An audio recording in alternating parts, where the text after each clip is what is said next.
Morning, good morning, good morning, good morning. कैसे हैं? Fine, hello, सब अच्छे हैं? Very good, very good, very good. तो ये लो स्टूडेंट्स, आपने देखा कि हमने लास्ट क्लासेस जो हैं वो एडवर्ब्स की ली थी और एडवर्ब्स की कंटिन्यू हमने 5 क्लासेस हो गई है। आज की क्लास में हमने पहले भी पिछली क्लास से ही हम ये चल रहे थे कि इम्पॉर्टेंट एग्ज़ाम के according the which adverbs are according and which adverbs can be asked, कौन से पूछे जा सकते हैं, इस बारे में हम डिस्कस करेंगे। तो कुछ एडवर्ब्स की हमने जैसे वेरी है, टू है, मच है, इनका हमने यूज़ देखा था। आज हम जो यूज़ देख रहे हैं वो है यूज़ देखो। आज यूज़ है too much, much too, only too, only too. तो ये इनका यूज़ हम देखेंगे। हमारा टॉपिक एडवर्ब्स था। एडवर्ब्स में देखिए टू मच और मच टू। मच वर्ड है, टू इधर लगने से क्या डिफरेंस होता है और राइट लेफ्ट में लगने से क्या मीनिंग होता है। देखिए टू मच और मच टू, बहुत। क्या बहुत? मोर than limit, more than limit या एक्सेस, मीनिंग सेम है। टू मच हो या मच टू हो, दोनों का मीनिंग सेम है। मोर देन लिमिट, एक्सेस, आवश्यकता से अधिक मात्रा में कोई चीज़ की बात करते हैं तो दोनों का मीनिंग सेम होता है। चाहे टू मच कह ले तो भी मोर देन लिमिट होती है और मच टू लेते हैं तो भी वो मोर देन लिमिट का ही फर्क होता है, क्योंकि मीनिंग के according too much and much too both are the same meaning. The meaning is more than limit, more than limit की बात करता है। यहाँ पे noun is used, noun is used after too much. अब डिफरेंस, पहले हमने बात की कि वर्ड क्या, too much, much too, meaning क्या, दोनों को सेम है, मोर देन लिमिट। अब यूजेस कहाँ होते हैं? यूजेस की अगर हम बात करते हैं तो यूजेस देखिए, noun is used after too much. Noun का जो यूज होता है, नाउन आफ्टर टू मच, अगर टू मच है तो टू मच के बाद में हमेशा किसका यूज होगा? नाउन का होगा। किसका यूज होगा? नाउन का होगा। अगर इसको अपोजिट में हम बोलें तो आप ये कह सकते हैं कि नाउन के पहले टू मच का यूज होता है। नाउन के पहले किसका यूज होता है? टू मच का यूज होता है। इधर देखिए टू मच किसका यूज होता है? टू मच के बाद में नाउन का यूज होता है। यहाँ लिखा हुआ है noun is use too much. Okay. And adjective is used after much too. अगर मच टू हो, मच टू, तो मच टू के बाद में तुरंत किसका यूज होगा? एडजेक्टिव का यूज होगा। किसका यूज होगा? एडजेक्टिव का। तो adjective is use after much too, much too के बाद में एडजेक्टिव का यूज किया जाता है। अगर हम एडजेक्टिव नहीं हो और पार्टिसिपल की बात करें तो participle is use after much too, तो पार्टिसिपल भी मच टू के बाद ही यूज होता है। आप इसमें बहुत ज़्यादा क्रिटिकल कंफ्यूज नहीं हो, क्योंकि हम ट्रिक ये बताते हैं कि मच टू के बाद एडजेक्टिव यूज होता है, तो एडजेक्टिव तो है ही है। इसके अलावा जो हमने पार्टिसिपल बताए थे कल के क्लास में, present participle and past participle, यानी कि वर्ब प्लस आईएनजी एडजेक्टिव का काम करती है और वर्ब की थर्ड फॉर्म भी एडजेक्टिव का काम करें, तो ये जो पार्टिसिपल है, ये पार्टिसिपल भी क्या हुई है? एडजेक्टिव हुई है। तो एडजेक्टिव का यूज कहाँ होगा? एडजेक्टिव की जगह। इसलिए हम पार्टिसिपल और एडजेक्टिव दोनों ही कहाँ यूज होंगे? मच टू के बाद यूज होंगे। तो आपने यहाँ तक ये समझ लिया कि adjective is use after much too and participle is use after much too. इनका यूज भी कहाँ होता है? मच टू के बाद में होता है। तो यहाँ पर अगर हम एग्जाम्पल देखते हैं तो एग्जाम्पल देखें, it is much too painful, it is much too painful. किसका यूज हुआ? मच टू का, यानी कि टू बाद में आया। तो पेनफुल, ये बहुत ही दर्दनीय है, तो पेनफुल हुआ। तो पेनफुल क्या है? एडजेक्टिव है। यहाँ पर हम देखें, it is too much pain, ये बहुत ज़्यादा दर्द है, तो ये जो पेन वर्ड है, ये पेन क्या हुआ? नाउन हुआ। तो it is too much pain, तो टू मच के बाद में किसका यूज हुआ? पेन, नाउन का यूज हुआ, और मच टू के बाद पेनफुल एडजेक्टिव का यूज हुआ है। अगर हम देखें, it is much too sweet, it is much too sweet, sweet माने मीठा, और मीठा क्या है? एडजेक्टिव है। क्वालिटी बताते हैं नाउन की, इसलिए एडजेक्टिव है। और क्या यूज होगा? मच टू, तो it is much too sweet, it is much too sweet. यहाँ देखें, it is too much sweets, it is too much sweets. तो यहाँ पर देखो मच टू इधर आया तो स्वीट आया, स्वीट क्या है, एडजेक्टिव है। और यहाँ पर it is too much, too पहले आ गया और मच आया तो यहाँ क्या हो गया, स्वीट्स। अब यहाँ मीनिंग अब डिफरेंट है, स्वीट्स एस लग गया, मिठाइयाँ यानी कि मिठाइयों से हैं, मिठाइयाँ नाउन है, और यहाँ पे मीठा एक एडजेक्टिव है। तो यहाँ पर क्या होगा, it is much too sweet और it is too much sweets. Exam में क्या हो सकता है स्टूडेंट्स, एग्जाम में मच टू और too much, only too, only much, only too, इस तरह से ऑप्शन आएंगे। और ऑप्शन में से आपको कौन सा ऑप्शन सूटेबल है इसको देखने के लिए पहले राइट में यानी कि इधर इस साइड आपको ये देखना पड़ेगा कि वर्ड नाउन है या एडजेक्टिव है। अगर एडजेक्टिव है जब तो मच टू का यूज होगा, और यदि राइट में नाउन आता है तो फिर टू मच का यूज होगा। तो आपको मीनिंग सेम है, वर्ड सेम है, केवल टू लेफ्ट राइट में प्लेस चेंज करता है, और चेंज करते ही आगे अपना प्लेस क्या हो जाता है, वो भी चेंज हो जाता है। तो इस तरह से आप देखेंगे कि अपन को ये पता करना है कि नाउन है या एडजेक्टिव है। या फिर कई बार इस तरह से ऑप्शन में एरर वाले क्वेश्चंस फाइंड आउट होते हैं। तो एरर वाले क्वेश्चंस में क्या होगा, ये टू इधर आ जाएगा और इधर क्या दिया हुआ होगा, तो एडजेक्टिव होगा या नाउन होगा। तो इस तरह से आपको एरर फाउंड आउट करने के लिए जब कहीं भी मच टू या टू मच दिखें तो मच टू और टू मच के बाद वाला जो वर्ड है उसमें आपको पता करना है कि क्या है। यानी कि अगर वो देखो, अगर वो भी मान लो क्या है, नाउन, अगर वो नाउन है तो नाउन और टू के बीच में दुश्मनी होती है, तो टू दूर रहेगा नाउन से। और यदि यहाँ पास में क्या है, एडजेक्टिव है, तो एडजेक्टिव के टू पास में आ जाएगा, मच अपनी जगह रहता है, केवल टू लेफ्ट और राइट प्लेस चेंज करता है।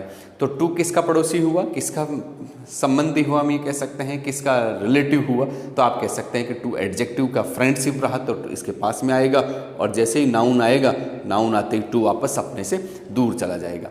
तो इस तरह से आप ये मच टू और टू मच के बारे में हम इसके कुछ एग्जाम्पल्स और देखते हैं।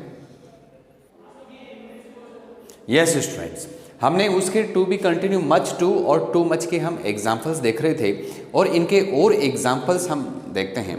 तो ज़्यादा से ज़्यादा आपको वर्ड और डेफिनेशन आप अंडरस्टैंड या समझने से बजाय अगर आप एग्जाम्पल्स पे थोड़े ज़्यादा ध्यान देते हैं तो एग्जाम्पल्स से वो ऑटोमेटिकली चीज़ हमेशा के लिए हमें समझ में आ जाती है।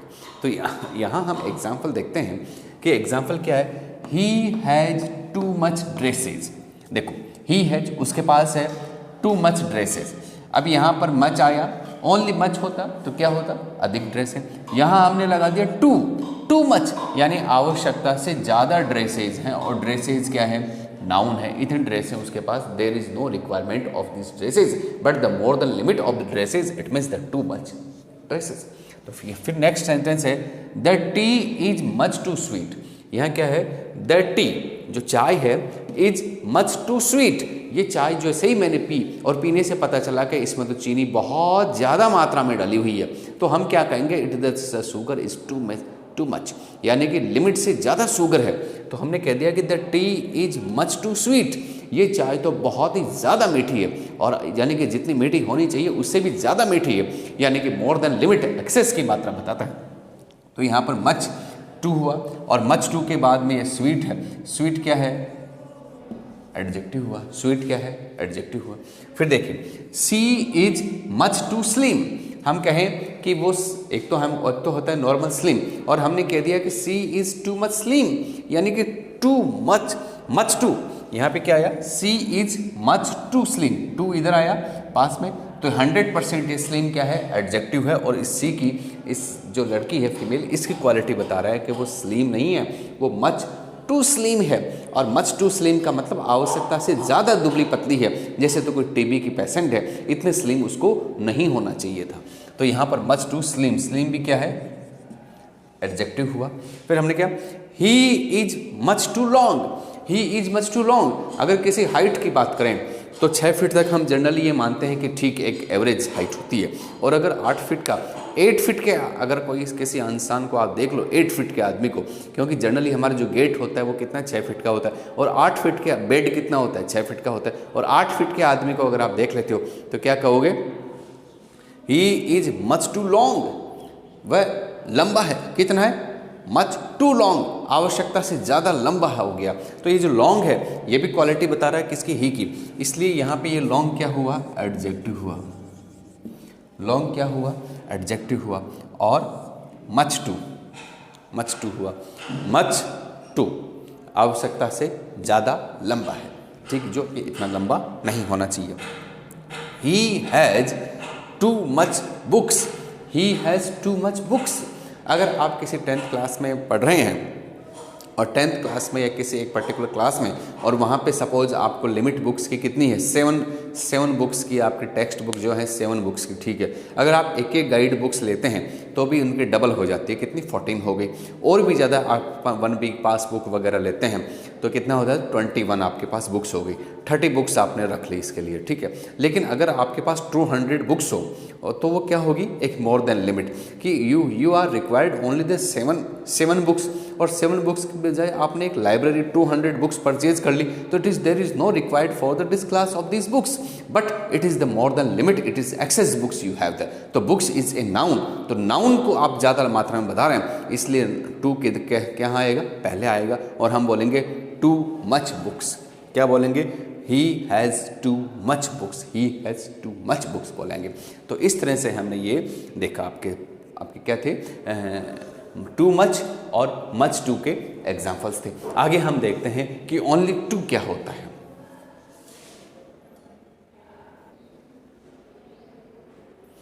ये आपका जो अगला नेक्स्ट वर्ड है वह है ओनली टू। ओनली टू आपका टू मच और मच टू हो गया। अगला वर्ड है only too.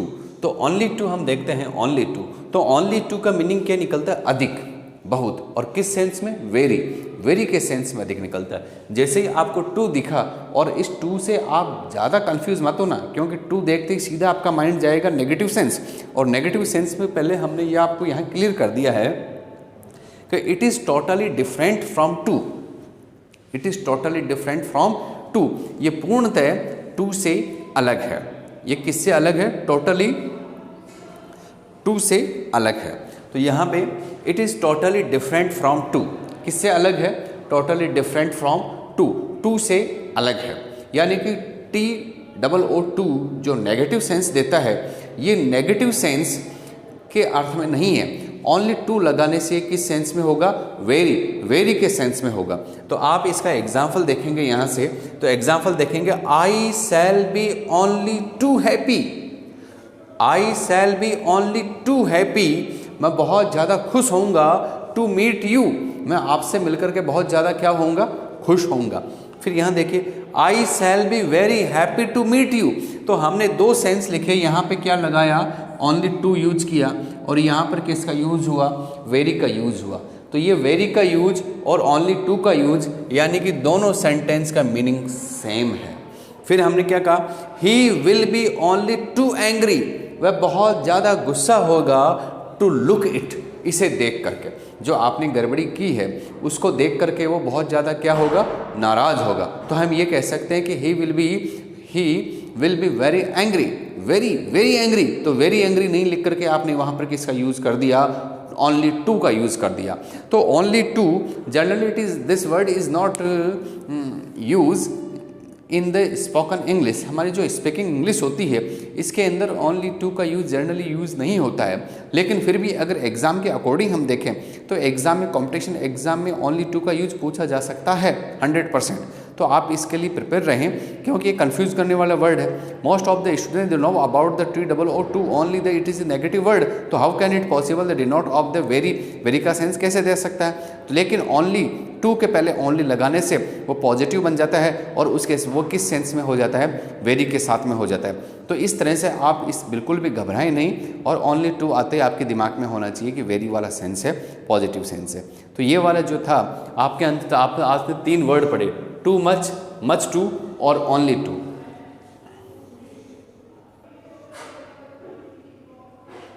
Yes students, generally जब आप स्टडी करेंगे, बहुत सारा लॉट ऑफ में लेसन्स रीड करेंगे, पेजेस रीड करेंगे, तो कई जगह आपको कंफ्यूज करने वाले, या अचानक कई बार एग्जाम में किसी भी वर्ड को अंडरलाइन देख करके पूछ लेते हैं कि ये कौन सा एडवर्ब है।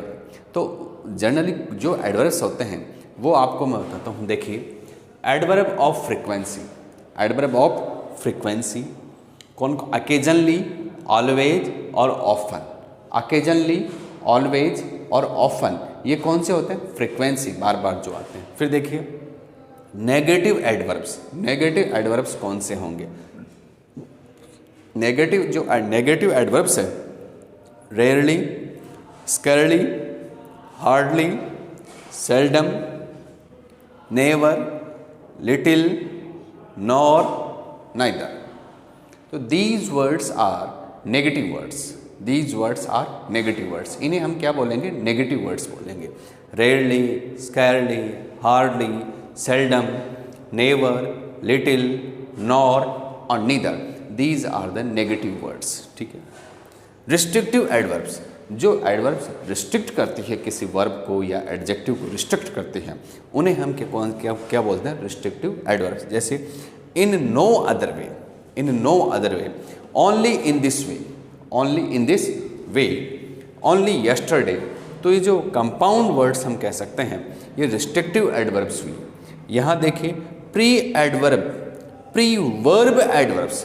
जनरली जो एडवर्ब्स होते हैं वो किसको क्वालिफाई करेंगे? एडजेक्टिव को या वर्ब को, और उनका प्लेस कहाँ होता है? बाद में होता है।